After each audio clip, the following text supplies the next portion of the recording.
Good morning students. आज हम ले रहे हैं 3.3 प्रश्नावली का प्रश्न नंबर 24 cos 4x। ये अपनी लेफ्ट हैंड साइड है और जो राइट हैंड है यानी जो आंसर निकालने हैं वो 32 cos raised to 6x minus 48 cos raised to 4x। ये तो 25वां लिख रहे हैं क्या? तो चलो पहले 25 ले लेते हैं, कोई बात नहीं, बाद में 24 ले लेंगे। cos raised to 4x plus 18 cos x square और माइनस 1। ये अपने को आंसर लेके आना है। ये आंसर है जी अपने, ठीक है जी। और LHS में सिर्फ एक फपून दे रखी है, वो है cos 4x। अब क्या करें सर? cos 6x है, 4x है, 6x है। अब इसको दो तरीके से अपन कर सकते हैं। या तो अपन पहले cos 2x के अकॉर्डिंग फार्मूला लगाएं और बाद में cos 3x का लगाएं, या पहले cos 3x का लगा लें और बाद में cos 2x का लगा लें। दोनों ऑप्शन खुलते हैं अपने पास। यानी मैंने जैसे इस cos 6x को लिखा cos 2 into 3x, ये हो गया cos 2 into 3x। तो अपन जानते हैं cos 2a का फॉर्मूला होता है 2 cos स्क्वायर a माइनस 1। मैं लिखता हूं इधर आइडेंटिटी मैंने कौन सी यूज की, सर्वसमी का cos 2a का फॉर्मूला मैंने यूज किया 2 cos स्क्वायर a माइनस 1, ये वाला यूज किया। तो a की वैल्यू 3x है, देख रहे हैं a की जगह, तो इधर क्या लिखेंगे 2 cos स्क्वायर 3x माइनस 1, इसलिए मैंने ऐसा लिखा। अब cos 3a का फॉर्मूला भी याद करो। cos 3a जो होता है वो होता है 4 cos cube a minus 3 cos a। ये अपना फॉर्मूला cos 3a का, और इसको मैं यूज करना चाहता हूं यहां cos 3x की जगह, वो वाला। तो आइए मान रखते हैं cos 3x यानी cos 3a, a की जगह x पढ़ो उसमें, तो 4 cos cube x minus 3 cos x, bracket पे स्क्वायर है और बाहर माइनस 1 है। उम्मीद है ये दोनों सर्व समीकरण कैसे इस्तेमाल की समझ में आ रहा होगा। अब अपन a माइनस बी के होल स्क्वायर से इसे खोल सकते। अब a माइनस बी का whole square a square plus b square और माइनस 2ab।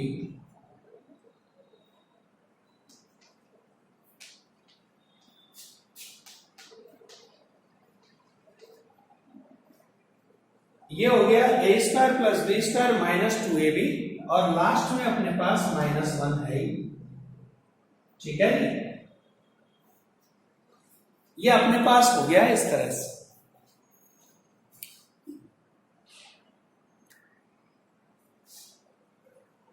हाँ जी, दिखाई दे रहा होगा अब अपने को। तो अब अपन ये स्क्वायर भी खोलते हैं। 2 इंटू 4 का स्क्वायर 16 cos की पावर 6 प्लस 3 का स्क्वायर 9 cos स्क्वायर, और इनका 4 टू जा 8 3 जा 24 cos की पावर 4x और माइनस, और अब बाहर जो 2 है इसका भी गुणा अंदर कर दें तो अपना आंसर आ गया। चेक कर लो, देखो 16 का 2 से 32 cos 6x हो गया। अब ये चाहिए 48 वाला, तो 24 का 2 से इंटू करेंगे तो क्या बनेगा 48, तो माइनस का 48 cos की पावर 4x। फिर अपने को चाहिए स्क्वायर वाला, तो 9 का 2 से इंटू करेंगे तो 18 कॉस स्क्वायर एक्स, और लास्ट में -1 अकेला ही पड़ा है, वो किसी से गुणा नहीं। तो ये अपना हो गया RHS। तो समझ में आया नहीं बच्चों? ये अपना तरीका है 25वें प्रश्न को हल करने का, जिसमें LHS cos 6x दी थी और RHS अपने से ये प्रूव करना है। अब आइए 24वां और देख लेते हैं इसमें वो क्या कहता है।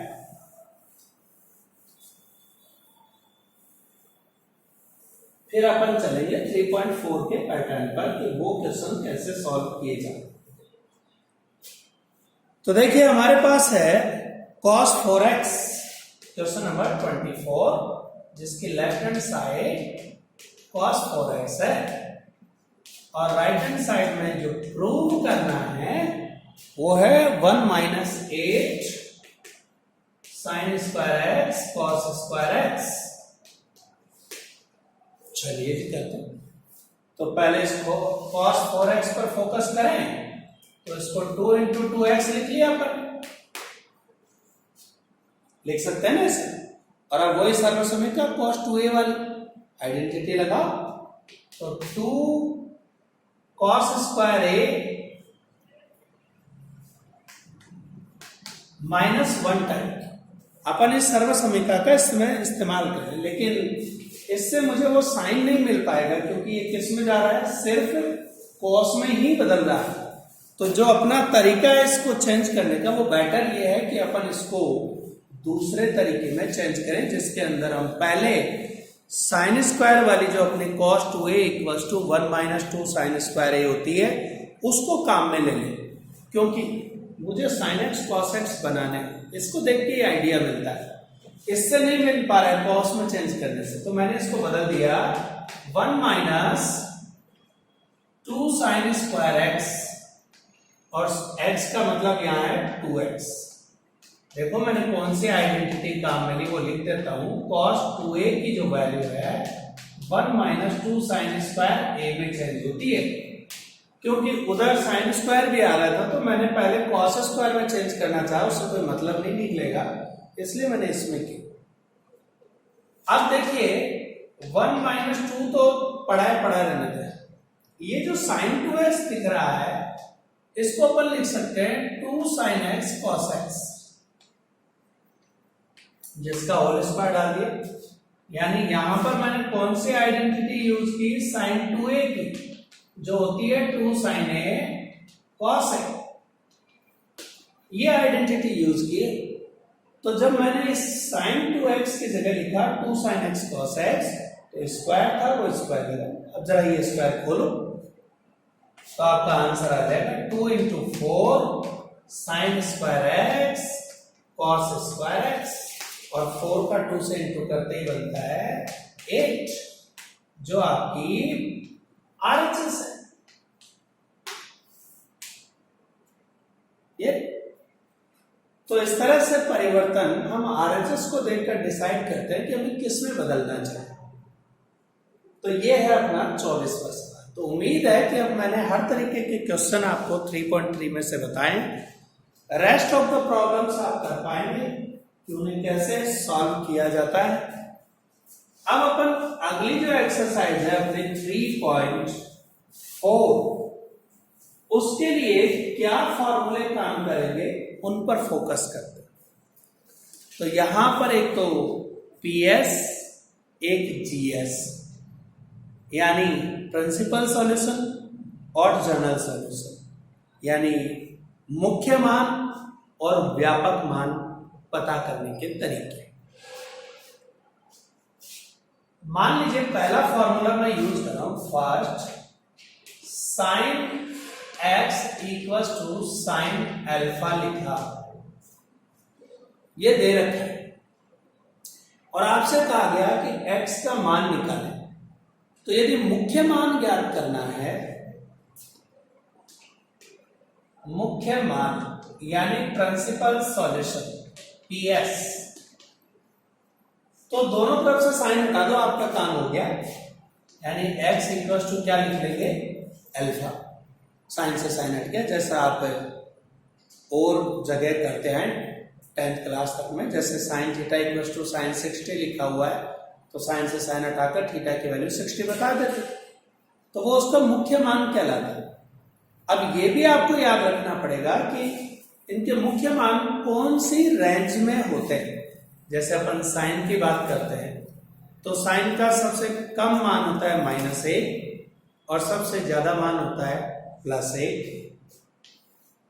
यानी साइन x के जो मान है वो इसके बीच में वैरी करते हैं, और ये मान जो होता है वो साइन -π/2 के लिए होता है, और इधर वाला जो मान है वो साइन +π/2 के लिए होता है। तो इसका अर्थ क्या हुआ है, x का मान किसके बीच में घूमा,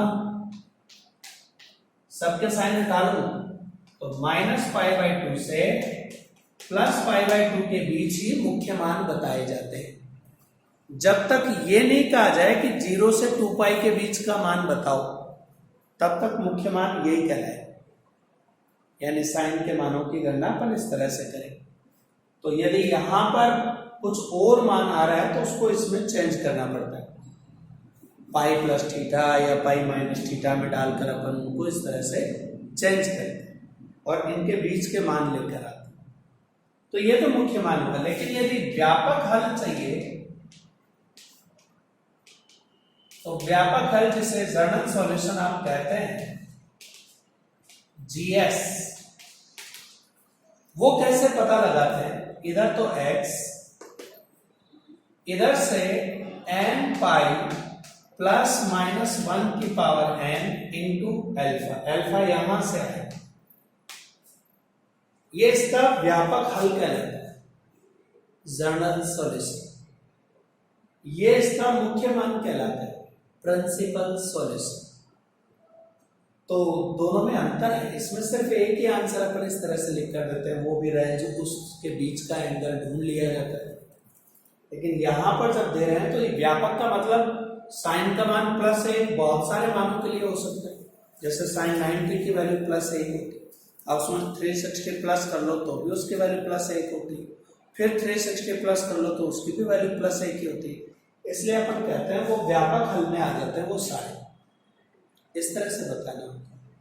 तो अभी इस केस में जैसे अभी मान लो कि यहाँ अल्फा की वैल्यू में 60 ले लो, यानी π/3, तो यहाँ अल्फा की जगह π/3 लिख देते, वो उसका कहलाएगा व्यापक हल। यही चीज हमारी यदि कॉस में आ जाए, ये तो साइन का था मामला, अब मान लीजिए कि इधर कॉस आ गया,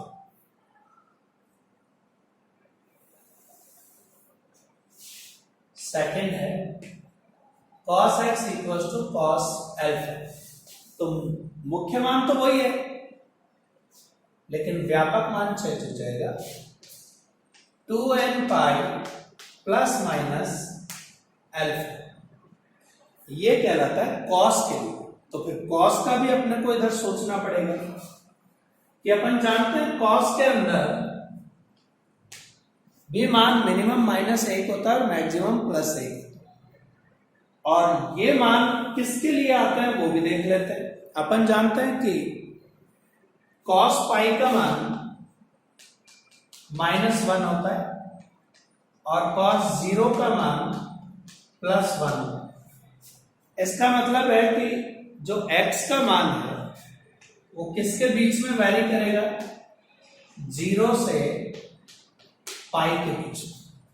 यानी जब मुख्य मान में आंसर देने होंगे तो अपन 0 से लेकर 180 तक के मान मुख्य मान मानते हैं, उनके बीच के जवाब अपन देंगे। वैसे यदि प्रश्न में कहा जाए कि 0 से 2π के बीच निकालो, वो अलग से बोलता है, तो अपन फिर उसके मान उसी आधार पर निकालते हैं कि वो फिर सेकंड क्वाड्रेंट, थर्ड में, फोर्थ में, किसी में भी, यानी चारों क्वाड्रेंट में किसी में भी जो 360 तक के या उससे छोटे मान हैं उनको शामिल करेंगे। लेकिन वो प्रश्न में देगा, नहीं देता है वहां तक 0 से पाई के बीच सोचे। और व्यापक हल की बात करेंगे तो 2n पाई ± अल्फा, अल्फा यहाँ ये जो मुख्य मान वाला मान है वही यहाँ रख देना, वो व्यापक हल हो जाएगा 2n पाई ± ये कॉस के लिए। अब tan का आ जाए,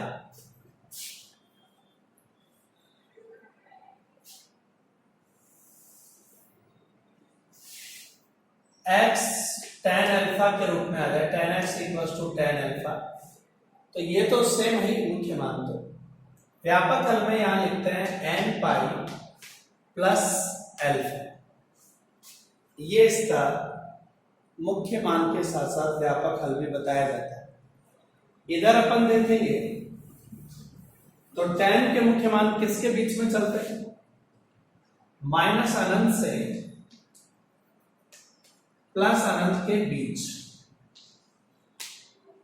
और आप जानते हैं कि tan माइनस 90 ले तो माइनस अनंत आता है, और tan प्लस 90 ले तो प्लस अनंत आता है। इसका मतलब जो x का मान है माइनस पाई बाई 2 से प्लस पाई बाई 2 के बीच चलता है। बस यहाँ इक्वल नहीं लेते अपन काम में, क्योंकि अनंत को परिभाषित नहीं किया जा सकता, तो इसलिए इक्वल लगाने की जरूरत नहीं, वो साइन के केस में इक्वल, ये ओपन इंटरवल रहता है। तो PS यानी प्रिंसिपल सॉल्यूशन यानी मुख्य मान तो माइनस पाई बाई 2 से प्लस पाई बाई 2, और यदि 0 से 2 पाई बोलता है तो उसके बीच का मान चुनेंगे। और व्यापक हल के अंदर n पाई प्लस अल्फा के रूप में चुना जाएगा, अल्फा जो यहां सेलेक्टेड है वही याद है।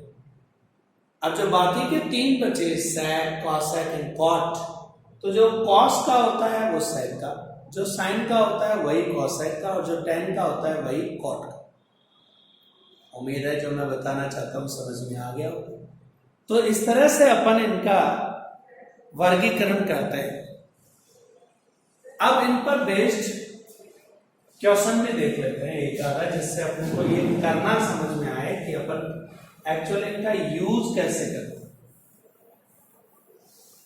आइए प्रश्नावली 3.4 पर चलते हैं, और उसका पहला ही सवाल ले लेते हैं।